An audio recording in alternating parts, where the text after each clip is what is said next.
আসসালামু আলাইকুম, কেমন আছেন সবাই? অঙ্কটা হচ্ছে কোনো কাজ আলিফ 20 দিনে এবং খালেদ 30 দিনে করতে পারে। তারা একত্রে 3 দিন কাজ করার পর বাকি কাজ খালেদ একা সম্পন্ন করে। কাজটি কত দিনে শেষ করতে পারবে?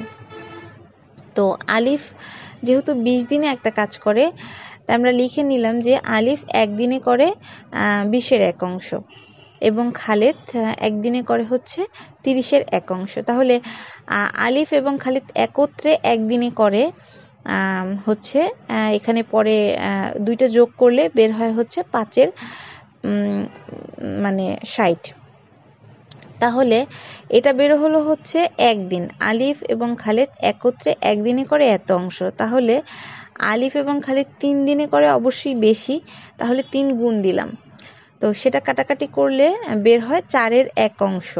হ্যাঁ, এটা আলিফ এবং খালেদ দুইজন 3 দিনে মোট এই 4-এর 1 অংশ কাজ করে। তো আমরা ধরে নিলাম যে মোট কাজটা হচ্ছে 1। তো মোট কাজটা যদি 1 হয় তাহলে এখানে অবশিষ্ট হচ্ছে 1 থেকে 1 বিয়োগ আমরা 4-এর 1 দিলাম, তাহলে সেখানে বের হলো অবশিষ্ট কাজ 4-এর 3। তাহলে খালেদ হচ্ছে 30-এর 1 অংশ কাজ করে হচ্ছে একদিনে। হ্যাঁ, এই যে আমরা প্রথমে বের করলাম যে খালেদ 30-এর 1 অংশ কাজ করে একদিনে।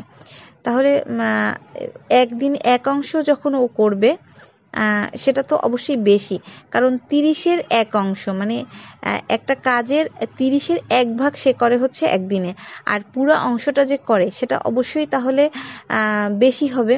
বেশি হলে এটা গুণ হয়ে যাবে, তো সেজন্য 30টা উপরে উঠে গেল। এবং তারপরে খালেদ 3-এর 4 অংশ মানে 4-এর 3 অংশ কাজ করে হচ্ছে অবশ্যই এই 1-এর থেকে এটা হচ্ছে মানে কম হবে, সে কারণে ভাগ হয়ে গেল। হ্যাঁ, তো এভাবে তখন বের হয় হচ্ছে 22/2-এর 1, এটা হচ্ছে দিন। হ্যাঁ, তো এই যে খালেদ এই কাজটা, তাহলে খালেদ হচ্ছে 22/2-এর 1 দিন মানে এই দিনে কাজটা করে। কিন্তু তাহলে আমরা বের করব যে কাজটা শেষ হয়েছিল কত দিনে।